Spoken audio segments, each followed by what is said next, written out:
इस वीडियो में हम करेंगे कक्षा 7 का प्रश्नावली 10.1 का प्रश्न नंबर 1। प्रश्न है, निम्नलिखित स्थितियों में चरों, अचरों और अंकगणितीय संक्रियाओं का प्रयोग करते हुए व्यंजक प्राप्त कीजिए। यानी कि इनके हमें व्यंजक प्राप्त करने हैं। जैसे सबसे पहले है पहला भाग। पहले भाग में संख्या y में से z को घटाना है।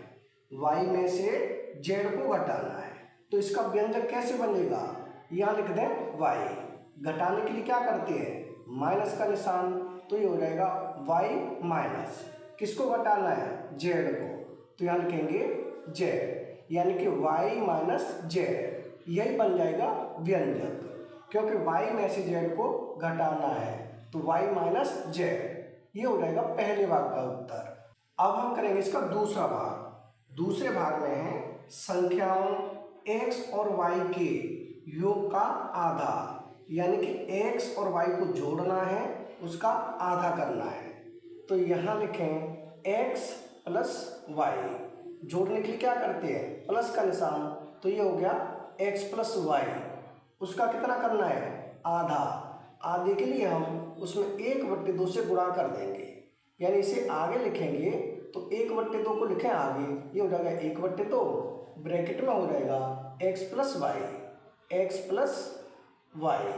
इस रूप में भी लिख सकते हैं, इस रूप में भी लिख सकते हैं। तो ये हो जाएगा हमारा दूसरे भाग का उत्तर। अब देखिए इसका तीसरा भाग। तीसरे में है संख्या z को स्वयं उससे गुणा किया जाता है, यानी कि z को z से ही गुणा कर दिया जाता है। तो यहाँ लिखें, ये हो जाएगा z गुणा z बराबर क्या होगा, z का गुणा z से करेंगे तो गुणा करने पर घातें जुड़ जाती है, यानी यहाँ घात 1 हो जाएगी, यहाँ भी 1 हो जाएगी।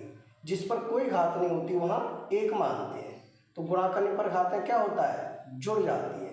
तो 1 यहाँ 1 यहाँ, ये हो जाएगी z की घात 2, यानी कि z²। ये हो जाएगा हमारा तीसरे भाग का उत्तर। अब देखिए इसका चौथा भाग। चौथे भाग में है संख्याओं p और q के गुणनफल का 1/4, यानी p और q का गुणा करना है और उसका 1/4 करना है। तो ये हो जाएगा p गुणा में q, उसका कितना करना है, 1/4, तो गुणा हो जाएगा 1/4, यानी इसे ऐसे लिख दें, 1/4 हो जाएगा आगे, 1/4, p और q का गुणा करें क्या होगा, ये हो जाएगा p q। ये हो जाएगा हमारा चौथे भाग का उत्तर। अब करें इसका पांचवा भाग। पांचवें भाग में है दोनों संख्याओं x और y के वर्गों को जोड़ा जाता है, यानी x और y दोनों के वर्गों को जोड़ा जाता है। तो ये हो जाएगा x का वर्ग करें क्या होगा, x का वर्ग प्लस y का वर्ग, ये हो जाएगा y का वर्ग। x का वर्ग और y का वर्ग दोनों को जोड़ दिया, यानी प्लस का निशान लगा दिया। ये हो जाएगा हमारा पांचवें भाग का उत्तर। अब देखिए इसका छठवां भाग। छठवें भाग में है संख्याओं m और n के गुणनफल के 3 गुने में संख्या 5 जोड़ा जाता है। तो यहाँ करें छठवां भाग। छठवें भाग में क्या है, m और n के गुणनफल के 3 गुने में, तो ये हो जाएगा m गुणा में n, उसका कितने गुना, 3 गुना। 3 गुने में कितना जोड़ा जाता है, 5, तो ये हो जाएगा प्लस के 5, यानी m और n का गुणा करेंगे तो ये हो जाएगा mn, उसमें 3 का गुणा करेंगे तो ये हो जाएगा 3mn। तो यहाँ लिखें 3mn प्लस कितना है, 5। ये हो जाएगा हमारा छठवें भाग का उत्तर। अब देखिए इसका सातवां भाग। सातवें भाग में है 10 में से संख्याओं y और z गुणनफल को घटाना, यानी कि 10 में से किसको घटाना है, y और z के गुणनफल को। तो यहाँ कर दें सातवां भाग।